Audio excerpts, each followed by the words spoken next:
There's too much confusion. I can't get no relief. Businessman there.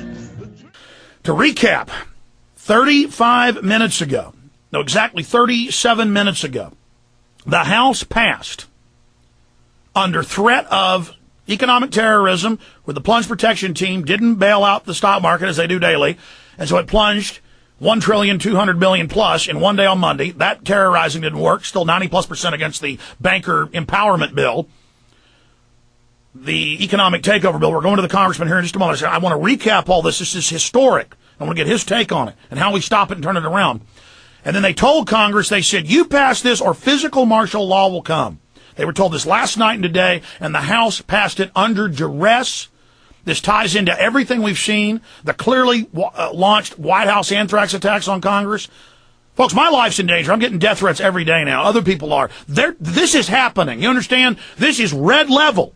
America is being taken over. We've got to say no now. The good news is 90+% are against it and are hopping mad now. So this government's totally illegitimate. This vote is illegitimate. And this is just so amazing. And now they got martial law economic powers.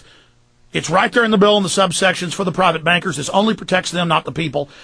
Congressman Dan Hamburg, who warned us, again, in February of last year, more than a year ago, rule by fear, rule by law. It's happening, sir. It could get a lot worse. Break down what it's like to see this happening and go through the points.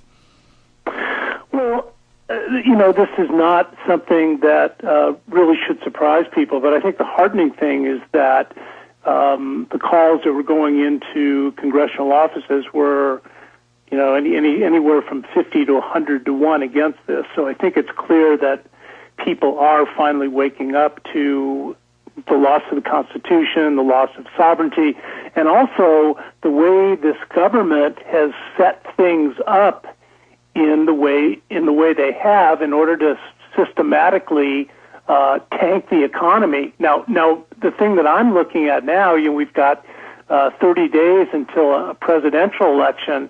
What will happen in those 30 days? And is the current cabal that's in charge, is the neocon cabal willing to take the risks of turning this over, to the Democratic Party? I mean, we know the Democratic Party is not significantly different from the Republicans, but still, I have to wonder if there is another surprise in store for us in the month of October besides this. It's not clear at all that the markets are going to be responsive to this, because the underlying economy is what is messed up in this country. It's the foreclosures, it's the loss of employment, it's the fact that the infrastructure of the country is crumbling, the educational system is crumbling, the healthcare system is crumbling. So whether this bailout, it's certainly going to be good for investment bankers and for the confidence on Wall Street in the short term. But I'm not at all sure that we're going to see that we're not going to see another big surprise in the next month. And one of those possible surprises, I think, is kind of a Hail Mary pass kind of thing from Cheney and his group inside the administration. I think back to what happened with the missing nukes from the Air Force Base in North Dakota. I think to the assassination in Houston a couple of months ago of a top CIA operative, Roland Carnaby, who was trying to stop a possible false flag attack on the port of Houston. And I just, I think now that the American people are pretty much uncertain of everything that's going on, and I think about Naomi Klein and her shock doctrine theory. I think people are in shock right now, and that this is the time that people like Cheney most take advantage of that shock to manipulate public opinion and to do what they want to do and to pursue their globalist agenda, which is way beyond anything that the American people would normally tolerate. Absolutely. We're seeing things happen on a daily basis that would have shaken the political system to its core just a decade ago. I mean, from torturing children in front of their parents to domestic spying on the American people to the military spying on peace groups to FEMA camps to being built openly and being in the newspaper to just absolute crazy corruption. But the good news is it did come out with Cy Hirsch. It did come out on MSNBC that Cheney just 3 months ago was planning to paint up U.S. Navy patrol boats like Iranian boats and have Navy SEALs launch sneak attacks on larger U.S. ships in the Strait of Hormuz, there in the Persian Gulf, between Iran and Iraq. I mean, people, by exposing 9/11, 9/11 Truth then shifted people into the paradigm of really seeing false flag terrorism, and this is no doubt, and I want your take on this. And also understanding, Alex, that false flag terrorism is nothing new. I mean, suddenly people are looking back to the Gulf of Tonkin resolution, and they're looking back to Ajax, Liberty, the Kennedy assassination, and things start to fall into place, and it's like the scales begin to fall from the eyes, and people go, this is the kind of country I've been living in all these years. And what has this propaganda that's been put out by the elites been all about? And that is a very encouraging thing. But one of the problems, and we know it's one of the big problems, and programs like yours battle against that problem, which is that people still mostly get garbage information from the mainstream media, and of course, or they get sucked into corporate controlled. And what is so vital is getting information to people, because the more people that understand what's going on, the more people there are who are going to stand up and say, "No way, not in my name will you commit these corrupt and heinous acts." Well, I want your take on two things.